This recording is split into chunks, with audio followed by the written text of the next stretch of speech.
thing I've learned, fire fast. Fire fast. Even the quality of our garments, right? Pride ourselves in that. So how beautiful is it that umama that osala a street away can walk down the street to purchase uniform for her kids, right? And in the same store that she begating food when she was younger, right? When I started working in the shop full time in 2022 and 2023, I then was seeing kids who are, some of them don't have jerseys, some of them, their shirts are torn, pants are torn, some of them are going to school in flip-flops, and I was like, wait a minute, guys. Or even I remember one lady who came in and she couldn't afford a pair of socks. Oh man. When I was going through a journey, one of the things I picked up is that you quit your job in 2020 and you started a new business. I was like, girl, we were in COVID. Yeah. That was the time to hold on tight. What happened for you to quit in 2020? Yeah. Hello, Resonate community, and welcome to the best and the biggest sales and entrepreneurship podcast in the whole wide world. If you're watching on YouTube, you would see that we've moved into a different space, and we're going to tell you a little bit more about that. But for the purpose of today's conversation, I have a boss babe with me in studio. I have a firewoman that I've had the privilege of watching her journey over the years. When my team members put her name down, I was like, wait, I know this girl. I know this girl. I know this girl. And I'm so excited because I was privileged to actually work with her a couple of years ago when the business started, and things have been absolutely different. So I'm so excited. She is the co-founder and the CEO of Zibangwenya Suppliers, which is trading as ZS Uniforms. Khabo Mnguni, welcome to the Resonate podcast. Thank you so much, Michelle. Thank you. Finally. Yeah. Thank you so much. I'm so happy to be here. Thank you. Me too. It's always heartwarming for me when I get to talk to people who were my previous clients, because I can see the growth and I'm just like, girl, God is so good. Girl, right? Praise Jesus. Praise the Lord. Okay, so let's start with the fire round of questions. Okay. Just to get to, I feel like we haven't caught up in a while as well, so I don't know what's going on right now, okay? So first one is tea or coffee? I'm a coffee girl. Coffee girl. Coffee girl. I actually just had coffee now. I'm a coffee girlfriend from coffee. Love it. I'll tell a little story about coffee. I used to judge people who drank coffee. I used to be like, the Lord gave you 24 hours, you want to have coffee. Why turn it drama? But now, can't live without it. Like now I'm like, Lord, I'm sorry, I repent. Love it so much. Okay, cool. What's the recent book, article, or something that you read that has changed the way that you think? I actually listened. So I'm an audiobooks girl. So I'm an Audible fan. I listened to Crazy Faith by Michael Todd. Ooh. And it blew my mind. Absolutely blew my mind. So I do read a lot. Listen to a lot of audiobooks. I mean, I even listened to Emma Greed's book as well. That was also phenomenal. But Michael Todd's one on Crazy Faith was absolutely amazing. Like, I think we don't, and I know I'm that person. I don't have a lot of faith. I battle with my faith, and especially in business. And like his story, absolutely incredible. Yeah. Sure. That's amazing. Mind blowing. Yeah, absolutely. Mind blowing. Yeah. Oh my gosh. Okay, cool. Profit or purpose? Purpose. Absolutely purpose. So for me, Michelle, obviously, I think I will definitely share with you and the audience about my journey. But I think I'm so blessed to be on this purpose journey.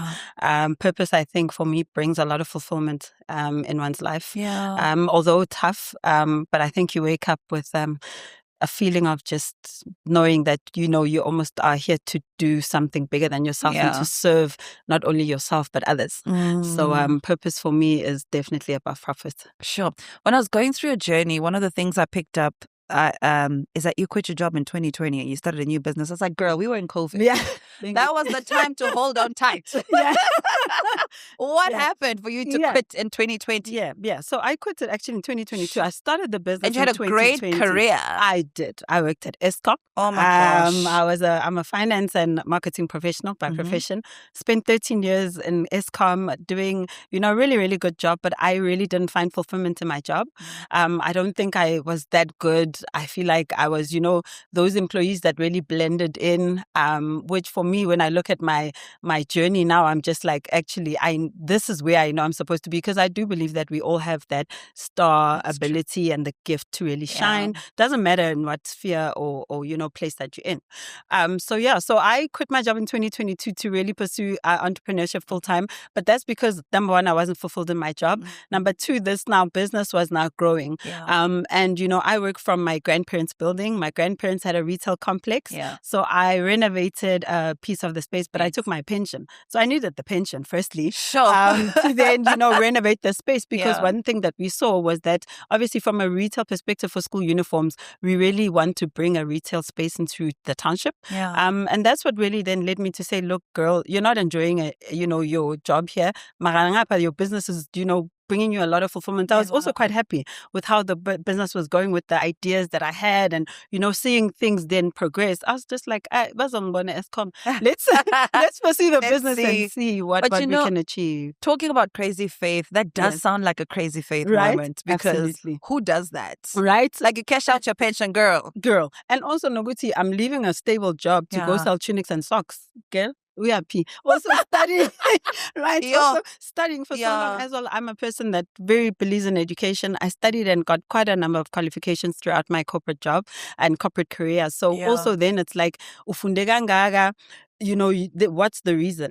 But I think there was something obviously calling me. But then again, I know that it's also my legacy journey, because my grandparents had shops, and now, the space was sitting vacant.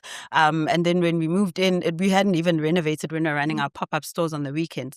So after then we renovated, we're like, look, now we have a school uniform retail elokshini in the same building that my grandparents built. Come on, So I think I'm really blessed for this journey. It can only be destiny, so it seems. Absolutely. Oh, I love that. So tell me, you quit, you sent in your resignation, and you're like, nah, I'm on a boss, babe. What does the first week look like? Of like, now you're no longer getting up in the morning to go to a specific office. There's no deliverables anymore. You have to figure out what those deliverables are. What's that like? So yes, Michelle, so we were renovating now, right? So I've got some images on my social pages to show what this building looked like before. So in that first week, we're now renovating, and honestly, I feel like I didn't know what I was getting myself into, because also I didn't think I was going to be an entrepreneur full time, right? Although my maternal and paternal grandparents are both entrepreneurs, but nobody in my sort of immediate circle, my mom's a teacher, so nobody really was a full-time entrepreneur. So I think for me that week really was quite exciting, because I'm like, oh my God, I'm on my time.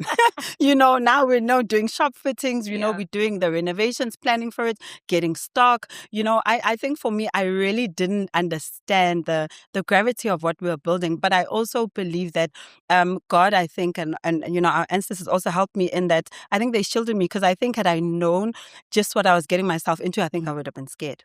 I would have been scared to take the leap, to take the leap of faith. I think for me, it really has been exciting, because how things unfold as well, I feel like I would have never expected, right? In the first week, first couple of months, now we're having interviews for a retail assistant, right? When have I ever held interviews for, retail, or even understanding retail, Michelle? I come from corporate finance and marketing. What do I know about retail and also stock management, those type of recruitment, things. POS. Come on. The works. But it really, I think for me, how things have unfolded, it really has just been, I think, by God's grace. But also, I also spent a lot of time just studying, understanding what, things are supposed to work like in entrepreneurship, in business. But I'm, blessed for this journey. Did you ever have a moment where you just felt like, what the heck? Absolutely. I think, absolutely. I think for me, Michelle, I never understood Uguti from a finance perspective, right? And even finances and managing myself, affording my lifestyle. For me, that has been the biggest reality check. Wow. So I think obviously, I had, a bit of my pension that I was able to use, to sustain myself. But then when that ran out, then I was like, oh my God, what is happening? But I also think for me, I always say that entrepreneurship is quite spiritual. Miles Monroe says that for a vision to, if to prove that it's really real and it really is of significance, it has to be tested. So I believe that from my finances or understanding what business is like, saying that you want to build the biggest school uniform retailer and manufacturer in Africa, that requires a lot of testing, right? So for me, when I then saw Guti finances ngathi asihlangani, but then also at every turn, I'm being covered, things work out. Sure. Somebody comes through with, I'm in an ESD program, or, I'm on another ED program, we get some funds, or, somebody comes through with whatever. Yeah. For me, that obviously then said, Guti, it's not by my will, not by my might. God has definitely been at the forefront.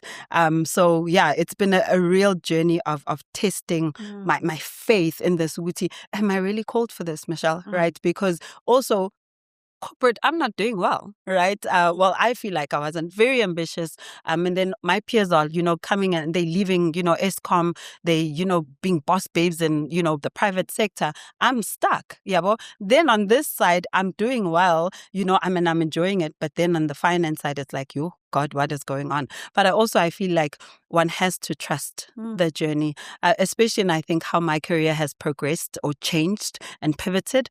I really am trusting that we were definitely building something way bigger.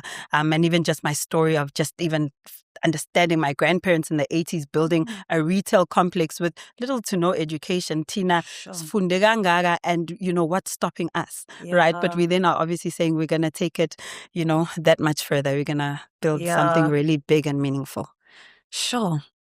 That's what I'm hearing a lot there, is like how big this vision has transitioned into being a legacy absolutely project or legacy business more than anything.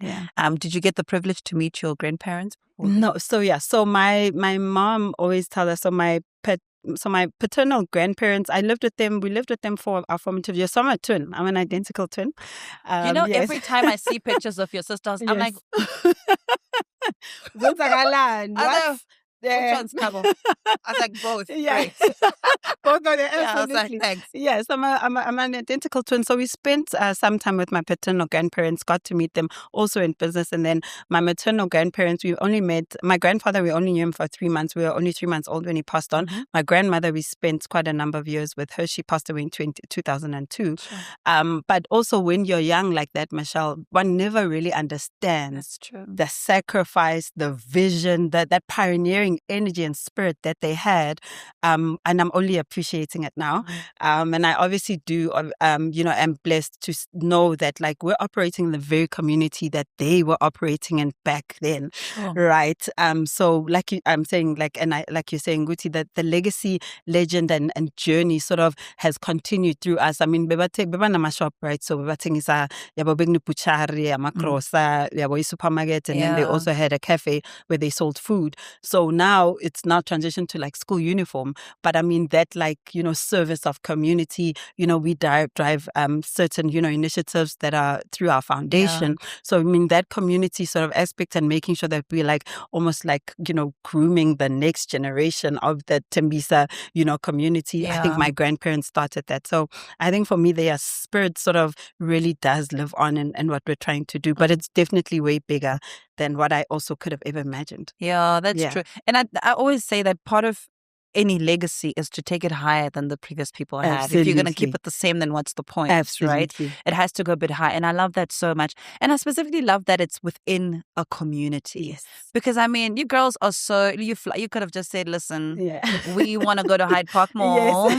And we're going to make, more money, and we're going to deal with this. But was it specific in terms of strategy to be based in the community, or ideally as part of the legacy business as well? So when we founded the business, Michelle, one thing we realized is that when you can think about where you bought school uniforms from, it's definitely never been in a township. It's never been in a retail store that really looks good. So I'm really proud of how our shop looks from a customer perspective, service perspective. My team is, they're quite friendly, when even the quality of our garments, right? Pride ourselves in that. So how beautiful is it that umama that osala a street away can walk down the street to purchase purchase uniform for her kids, right? And in the same store that she begating food when she was younger, right? Beautiful. So I think for us, besides a strategy thing, one thing we saw was that there are no large-scale Black female-owned uniform retailers that are situated in the township. And for us, that was like, let's bring school uniform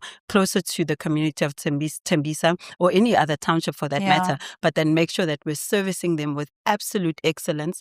And I know my team is, I'm quite tough on them and how we obviously execute our garments. We're manufacturing ourselves now. Thank God we've transitioned. Congratulations. Yeah, That's absolutely. a big one. It is. Sure. It is. We were using third-party suppliers when we started, which has its own, and I'm blessed, that we started like that, because obviously we would have, I think, really messed up, our business and, the mistakes that we would have made. We wouldn't have known how to execute the manufacturing function had we not started with the outsourcing.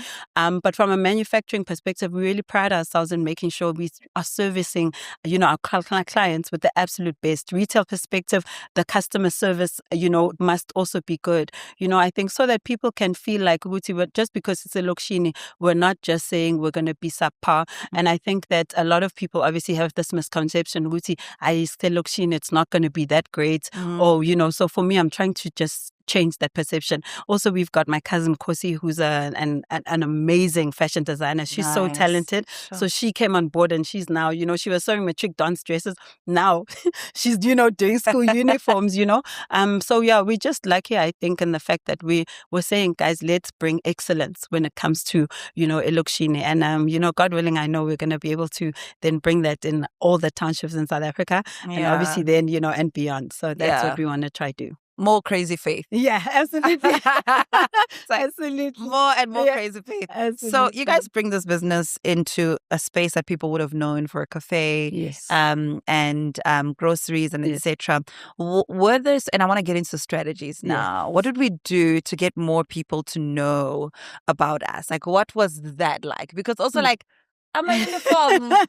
It looked like Lambo, and 100%. So a lot of people actually also always say, "Good guys, Tina Besngazi," that there are uniforms here. One thing that I know that we did, I tried to definitely build relationships with the schools themselves.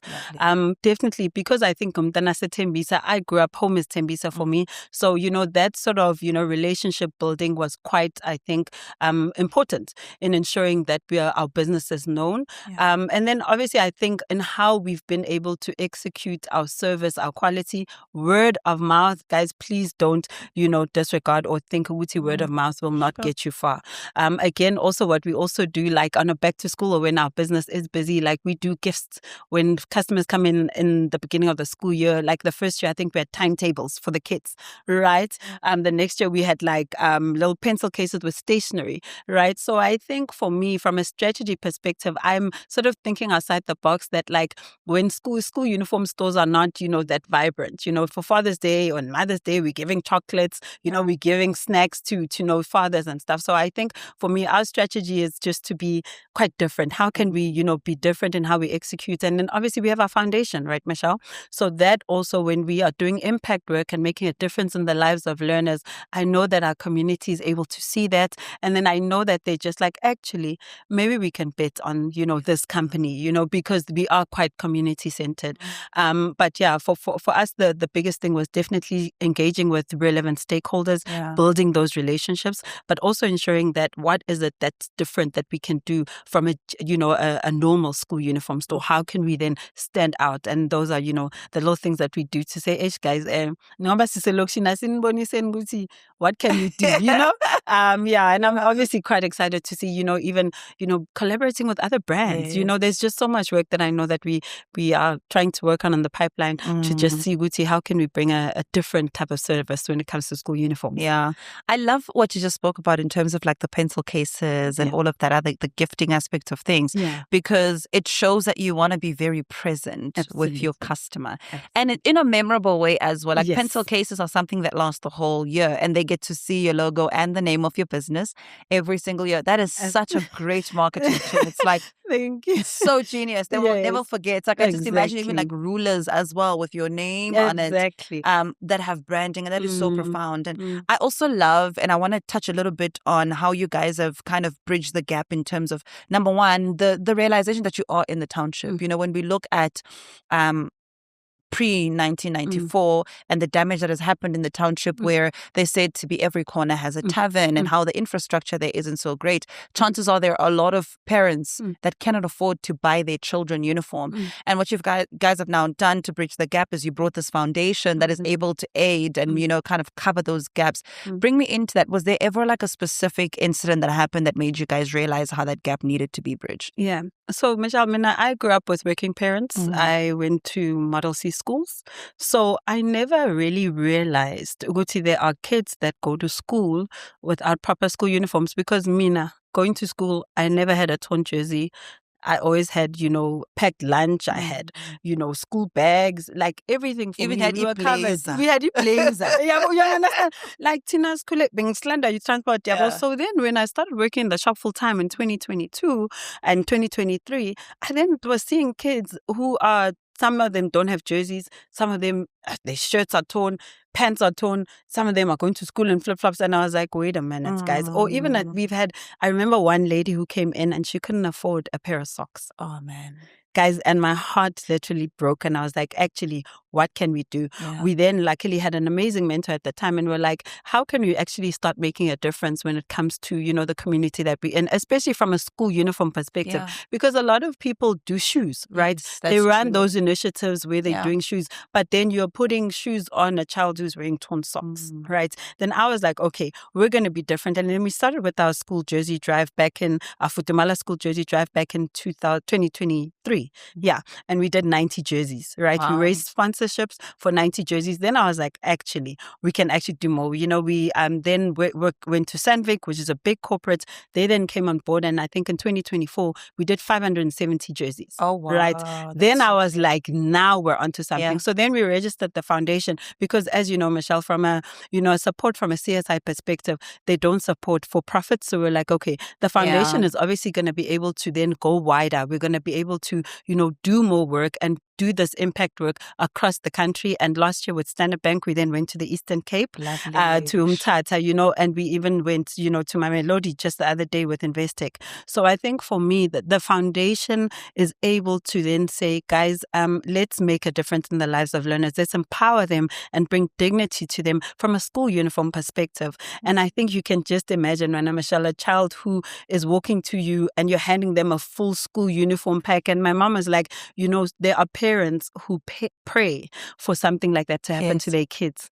And now you're coming and you're giving them full school uniform that's going to last them for the whole year, right? And again, as well, I think we're also blessed to have amazing partners and private sponsors and corporate sponsors that are able to actually say, these are initiatives that we can support. Yeah. We're going to make a difference in the lives of learners, you know, within the communities. And I think for me, it's very exciting that we, you know, are able to partner with really amazing sponsors. And I'm really hoping that we can take, obviously, this work further, because also townships and rural communities, guys, the need is there. Yeah. I really want to say, last week I shot a video on the coldest day. It was 7 degrees, right? Sure. And there are kids that are going to school without school jerseys. Sure. Now you can imagine what that child feels like. So if we're able to do these initiatives and say, little boy, when I say or was it Tembisa, or Khabo was it Fosloras, Ntombi was it Tsakane.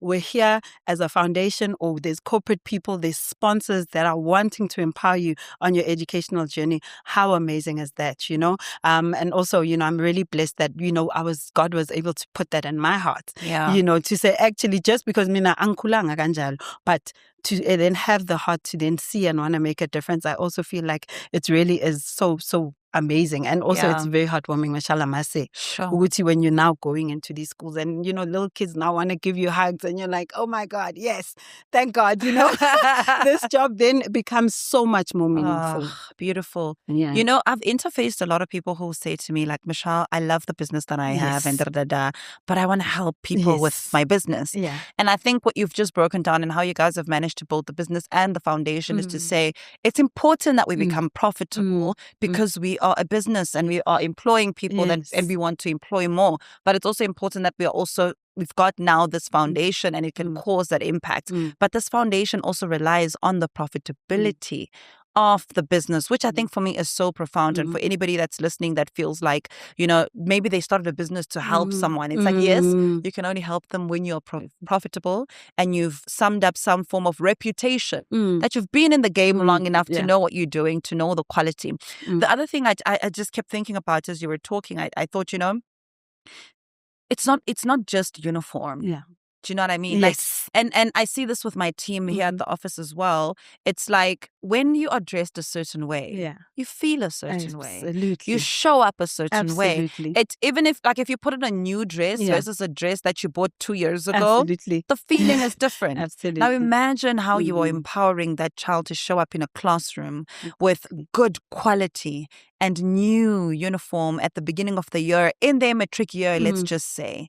What you're actually doing to a generation that's currently studying. Absolutely. No, 100%. And I think for me, I must also state that, starting a business to help people, I also do think that there are amazing sponsors that can help you. Yeah. Obviously, it is about building those relationships. And for us as well, the fact that we've been able to do so much work. I mean, Michelle, since we started out, I think we started our initiatives back in 2022, we've been able to impact the lives of over 2,000 kids, right? And that's just in 3-4 years? Yeah. That's a lot of kids, 2,000, and there's more that we can do. So I think for me as well, when, one is starting a business, we're not just looking for just handouts. We're saying, Guti, we're going to knock on doors because there are, CSI funds. There are people who actually, they themselves probably grew up not having school uniforms themselves, right? True. So like you're saying, Guti, what it does to that learner, you can just imagine, Guti, but now I'm going to be going to school and I'm going to be like other kids. Yes. I'm going to show up with my own school uniform and it's,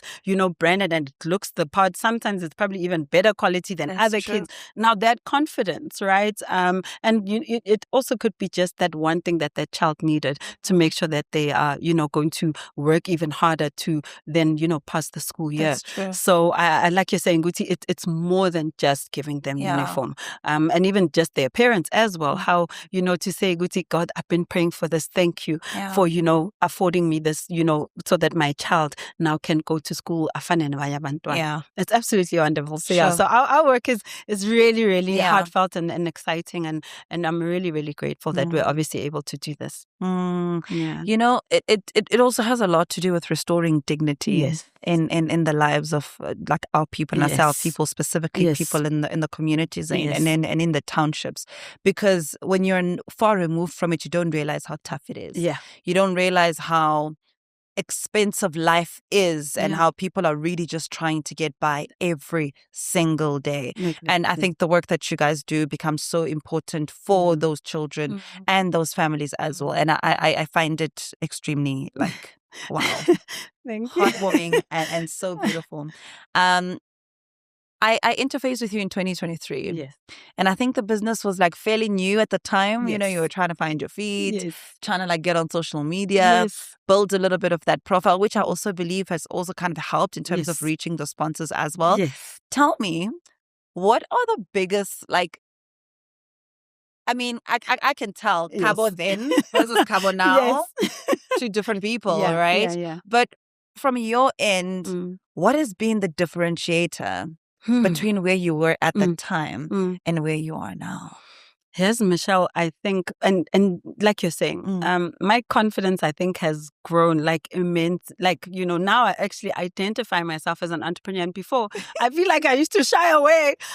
People used to ask me, in 2020, where do you work? I'd even say I'm at Eskom, right? Because a part of me was scared, to I'm actually not qualified. own. Yeah, I'm not qualified. So I think the biggest change as well, Michelle, Mina, I'm somebody that is always trying, always looking for opportunities. I mean, last year was an amazing year for me because I won 2 pitching competitions. I came second in one, and for me, to have that audacity to say, I've never pitched in my life. I mean, in 2023, I was a final top 30 in the Bambelela Hollywood Business Awards, but that started my journey. And I remember I was so nervous, I was sick to my stomach, but I still went ahead, still pitched, you know what I'm saying? So I think for me, it's just building sort of that energy to say, guys, I don't know what I'm doing. I've never been here before.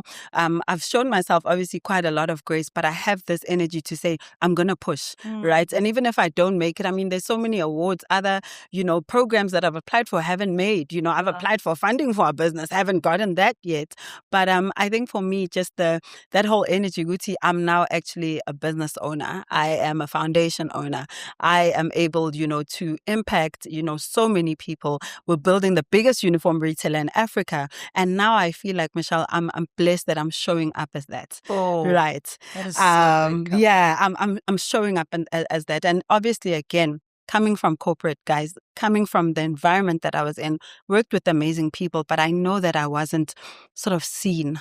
I know that I wasn't as celebrated. I know people thought that, like, shame, like, oh, what a nice girl, but I never thought that, I don't think they actually saw, Guti, I'm actually quite a force. So now I'm obviously showing up as that. And obviously I had to obviously go through that period where I was doubting and not that confident. I think so that God can obviously mold me to help me to step into, who I'm obviously called to be. But again, it comes from legacy. It comes from my grandparents. It comes from the fact that, I'm the first probably in our generation to go back and slungisela pekaya and, build something that I know, I know my grandparents are proud of, but, have our community, have our family, see, actually, guys, we can be successful in business. Our grandparents did it once. We can do it again. And like you're saying, we're going to take it even further. Yeah. Did you leave at the same time with your sister, or you had my a bit of sister's convincing? still in corporate. Guys, my sister, she's always like, no, no, thanks. girl. She's like, no, because of the amount of tears I cry and the stress that it causes. But I also know, my sister's absolutely amazing. She's also doing very well in her job, right? She's doing incredible. So I also think, Kubuti, when you're not progressing, obviously, because you can imagine, I'm comparing myself to my sister, Guti, how God, twins, why isn't those progressing the same? Sure. I'm applying for jobs as well, like she is, but she's able to leave Eskom and, do amazing things. But I know that, obviously, because even though we're twins, our journeys are quite different. That's true. But her staying in corporate as well has definitely been such a bonus because, she's obviously able to say, hey, Sisi, pack down, let's think this through, because I'm a dreamer. I'm, driven and a vision, let's go, But then she's obviously able to be the soundboard that says, okay, let's be a little measured. Let's do this, So it really is obviously a blessing. So yeah, she's still, doing quite well in her corporate job. Yeah, she I love hasn't that. left yet. I love that. It really creates such a great balance. And I'm also curious to know, I mean, she's bringing in quite a lot of experience from her corporate job as well, where we're moving into a world where AI is changing how we do things. And corporate has a way of implementing certain things a lot more faster than we would as small business owners. And if you have somebody who's got that insight of being inside, they can say, oh, Khabo, this is how they're doing it. Let's hop on it like this. 100%. Which is amazing. And I want to know, what kind of expertise are you guys implementing that are from corporate, but also specifically from your corporate journey as well? Because I think this is something that we don't talk about a lot, that sometimes it's important for a lot of young people to spend some time in corporate. 13 years is a very long time. And sometimes people are doing 1 year and they're leaving.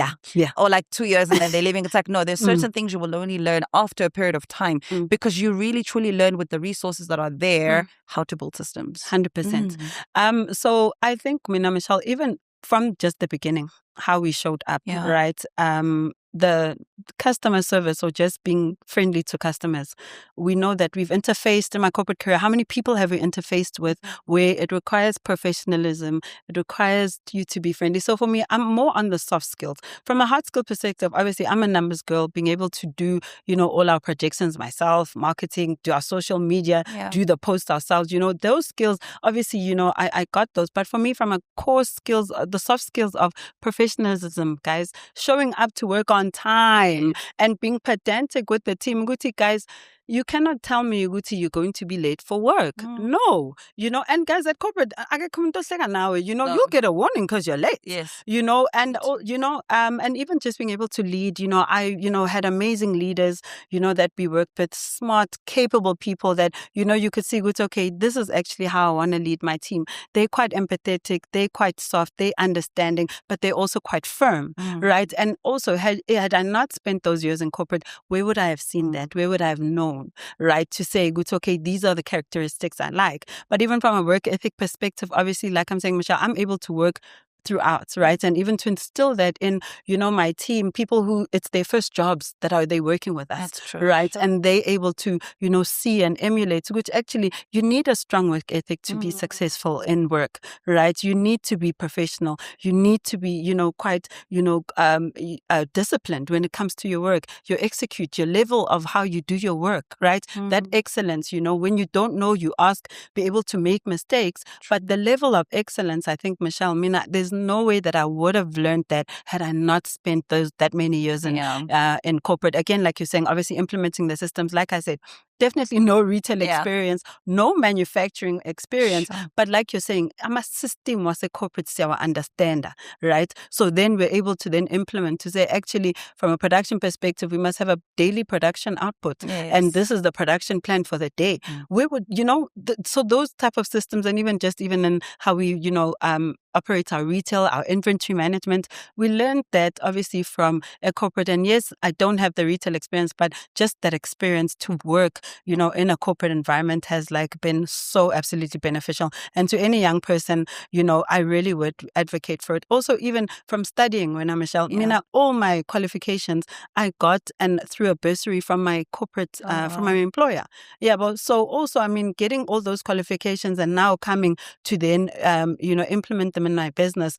How blessed am I, Guti? I was able to use the employer or help the employer empower me to be able to then come and build, this business that we're building. So, there's so much merit in working in corporate, like you're saying. We really need to sort of advocate for that. Good guys, corporate is an absolutely amazing stepping stone for your career. Absolutely. If you want to be an entrepreneur, if you do, it's still really amazing. It is. I want to tap into the leadership conversation because I know that does get very interesting. Yes, particularly for women. Yes. But also for people that came from corporate. Yeah. Has your leadership style changed from the moment you started and now? Yeah. So also, I didn't have a team to lead. Okay.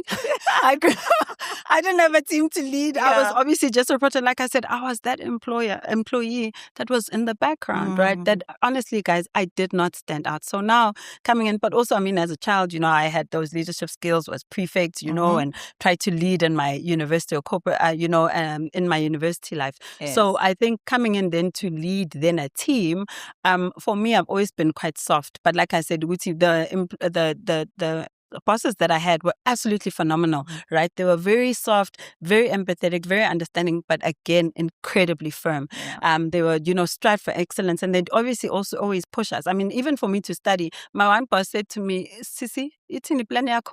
What are you going to do, And then again, that also obviously pushes, your ambition. Sure. So I think for me, I'm very sort of big on empowering the team, but I'm definitely from a leader perspective quite soft, very friendly. Obviously, I'm quite bubbly. We laugh with the team, but when it's time to then say, guys, we're executing what is going wrong, I really am firm. So, like I said, I wasn't a leader, but I think my leadership style has almost obviously I've grown into it. Yes. And I'm really blessed also to have a really amazing team that I think it is lovely to work with, which also makes a difference. Absolutely. Right?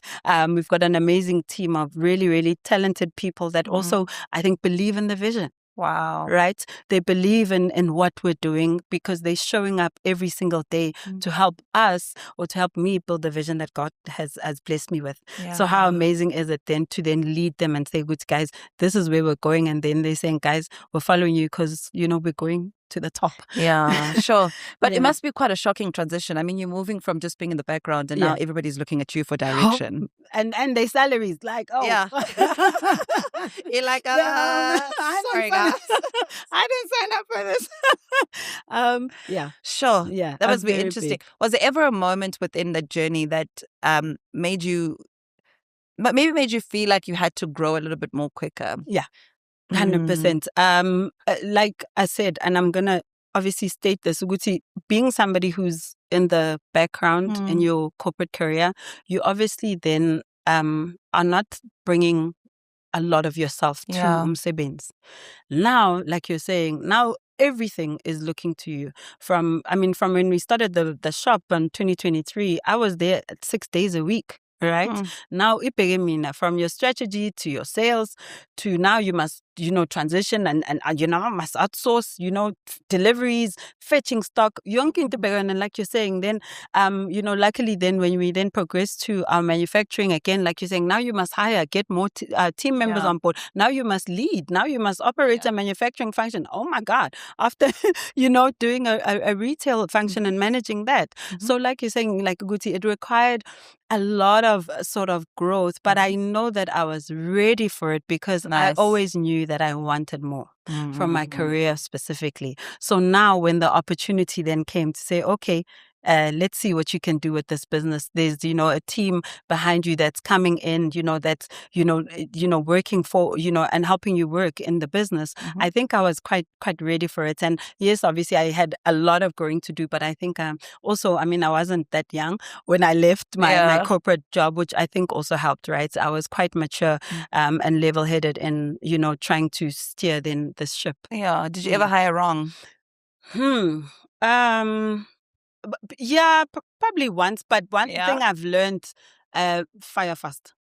Fire fast. And again, also, I think another trick I've learned, guys, contracts work. Just give 1 month contracts or 2 months contract to be able to see, can this, because also it could be that somebody is a great person and they, have great skills, but those skills aren't, really great for you. They're not a great fit for you and your organization or for your team. It doesn't mean that they're a bad person.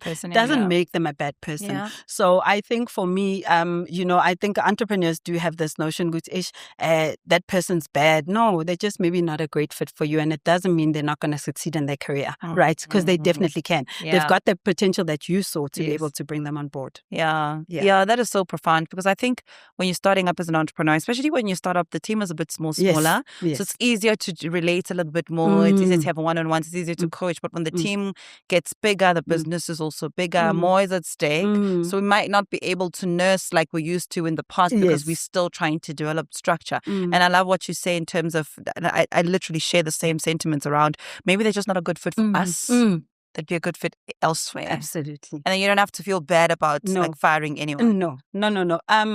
Again, as well, I think because also I really try and embody an abundance mindset, right? To say, even if somebody who's great that you love working with, that's like the star of your team, if they decide tomorrow that they're leaving, trust me, you can find somebody else that's probably that can match them, or that's even better. Yeah. So I think that it's also important that we also realize that, guys, there's a lot of people that we can work with. There's so many opportunities. Like there's so many even young people. When you look obviously at the unemployment rate, guys, there are so many stars obviously of people that we are going to help us on our journeys and, be the thousands of people that we're going to employ.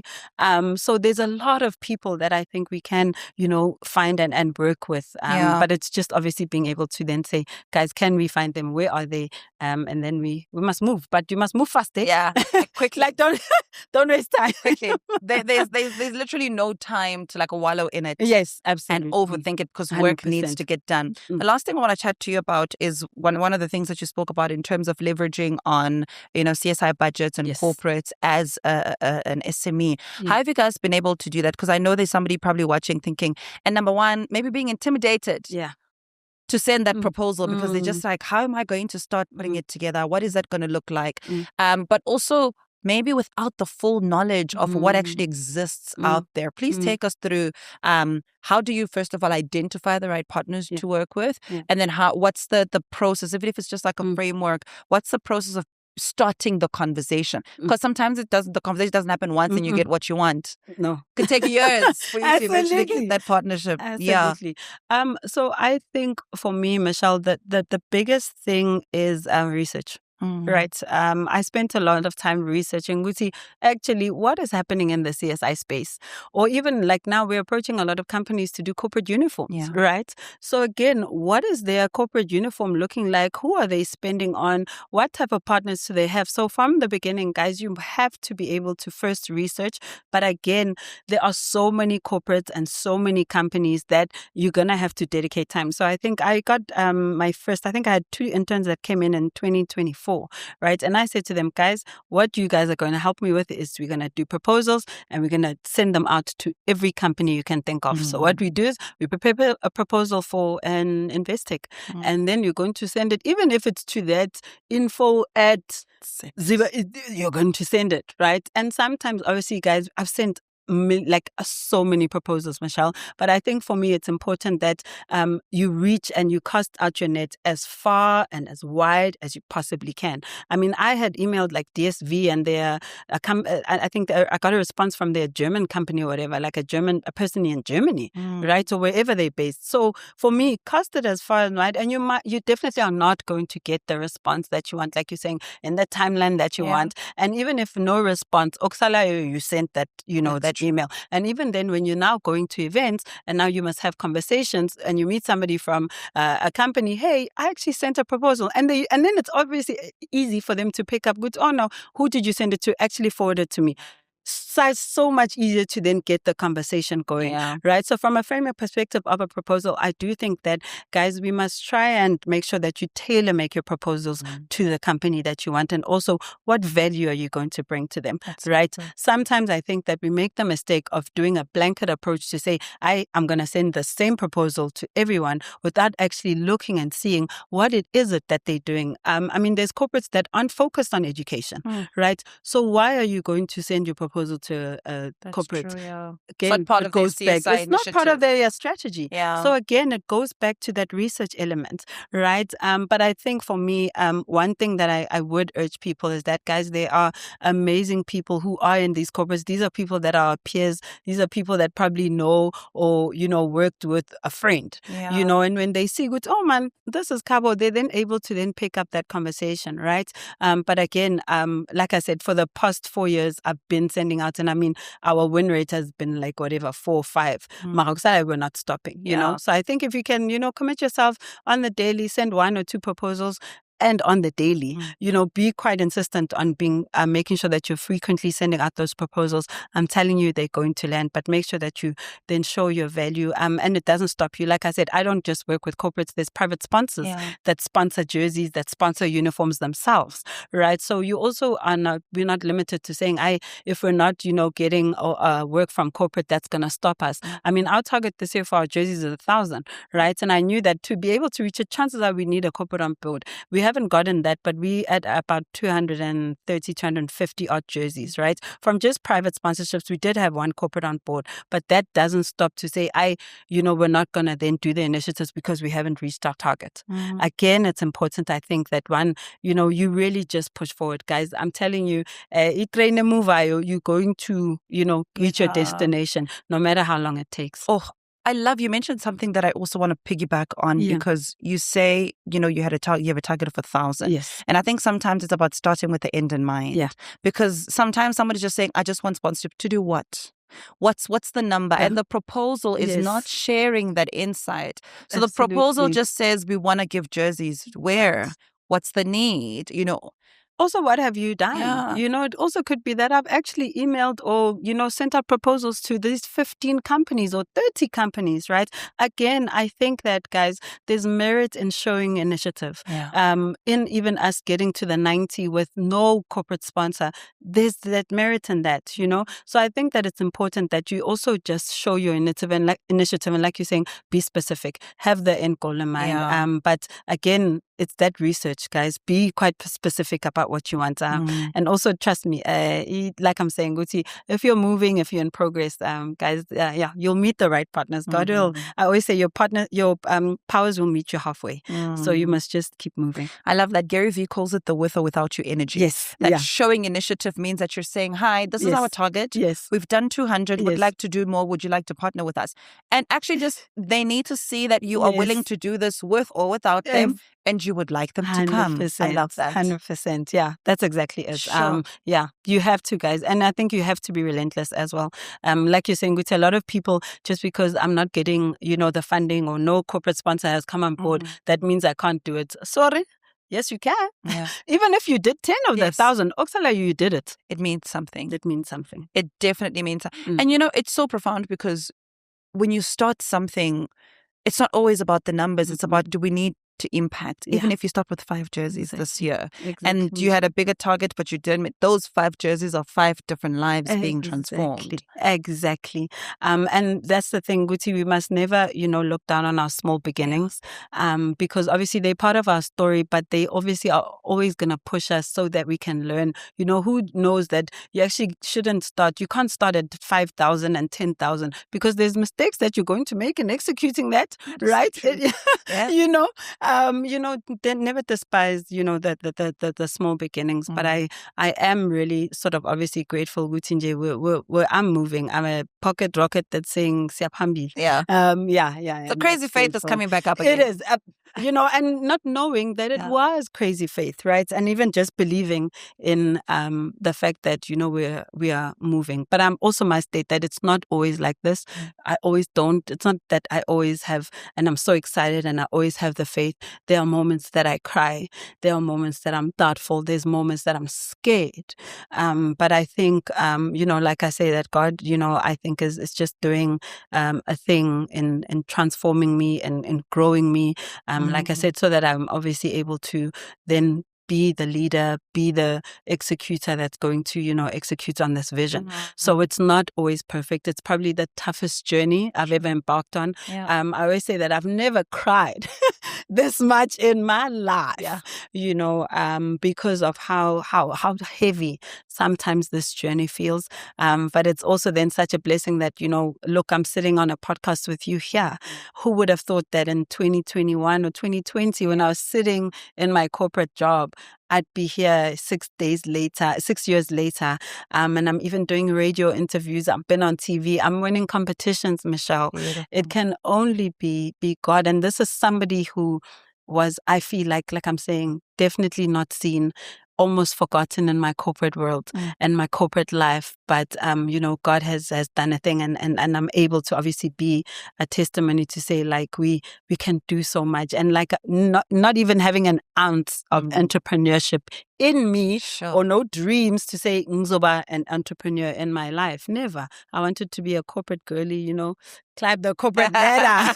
But God had another thing, know. So it really is. I'm really, really blessed for this journey. Sure. Yeah.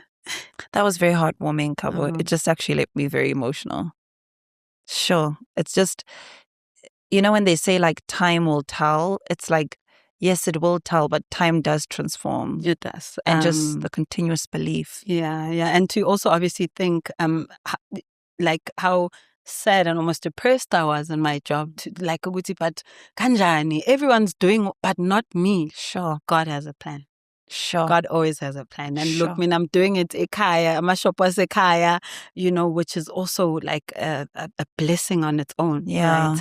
I'm restoring that legacy journey, and the legacy of business and my family is also so exciting, and I'm really grateful for it. Yeah. You've left us with so much, but I want you to leave us with this one last thing. Okay. The last one. And you mentioned about, crying, down days, and I'm so familiar with those. I think everybody that runs a business is so familiar with really you're just Father, what is going on?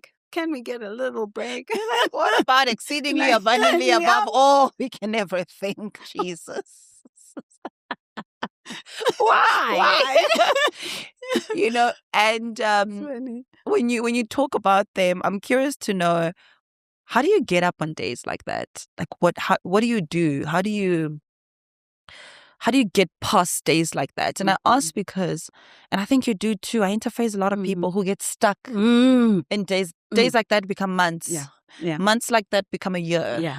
And people reflect back and they've been knocked by one thing that they've been unable to get up from because it was just so heart-wrenching. And, what are people going to think? This is what I've built, and my self-belief, maybe I'm not capable. And then it just knocks them a little bit harder than it should have. So definitely I think it's important that we then sit with those emotions, not for long, but let's acknowledge them. Sit with them, cry, have that moment, right? But I think it's also understanding or seeing that this journey is bigger than me. I'm not, how I've gotten here, where I am, I could definitely have not gotten here through my own power, through my own mind, these qualifications, no way. there's something bigger that is, that's called you to where you are. And there's something bigger that's going to carry you through that. So I think that it's important that when you then take yourself out of then the journey, when you take yourself out of that moment, I think you're able to then say, okay, yes, it hurts. It's almost like I've had the wind knocked out of me, but I know that it's bigger than me. God is going to take care of it. Speak to somebody else. I have my sister, like, also blessed. Even my friends, my family. I've got a great support structure. But I think, Michelle, Mina, I always know or feel like this is definitely bigger than me. So if it is, then it definitely has to sustain me. It has to carry me through. Yeah. And I think that's important. Kuti, take yourself out of it. It's not about you. This is a journey or a blessing and a gift that's definitely bigger than you, and that's going to carry probably several generations and, the people around you further than what you could ever imagine. Yeah. It's beautiful. I always say to myself, like, the salaries are going to need to be paid. And so and no one's going to care how bad this day was. Not even your bank account. No. So you better get up. And once you, like you're saying, then when you get up and you're like, okay, then something comes up and you're like, okay, I was stressing for nothing. All those tears. It's working out okay, But I think, like you're saying, Guti, so we're just almost also being groomed to then be, on this journey and carry the gifts, so that they can obviously shine and really, be this beam for everyone to then see and make an impact, no matter how little it is. It's bigger than us. Yeah, it definitely is. Oh, Khabo, I'm so proud of you. Thank you so much for joining. Thank you so much. What a wonderful conversation. I know, quite deep. Yeah. I love it. Really it got me so emotional, and I'm just so grateful. And I think, growth is such a profound, a powerful thing, and you can see it in people. You can see in how they show up. You can see how bright they are. And I just remember when we met in 2023, you were just so eager, but like still trying to figure it out. But like, okay, what do we need to do? And just seeing you now, it just warms my heart because, man, God's done it. Yes. And he continues to. Yeah. So thank you for coming. Thank you. And thank you, Michelle. Thank you very much. I mean, for the fact that 2023 and now it's almost like a full circle moment. Yeah. On your podcast, starting from, being in your boot camp. Now I'm on your podcast. Girl. Come on. God is good. Listen, I need to bring all my clients here. I'm like, guys, let's come talk about how great I am. Yes. How great Resonate is. Oh my God. No, and you're doing amazing, Mama. You're doing so well. So thank you. Thank you for this opportunity. Thank you so much. We love what you and your sister are doing. Resonate community, wow. Wow. I've so much to share. This has been such a beautiful conversation. And I think more than anything, just kind of reminded me that it all works out for us. All of us, me, you, the person you've been thinking about, the person is struggling to build that business, or even just the people that are trying to figure it out, because ultimately we all are still trying to figure it out. It all works together for us. And I think what Khabo shared today around her journey just shows you that it's not time to give up yet. It's time to keep going. So thank you for tuning in, and we'll see you guys on our next podcast episode. Goodbye.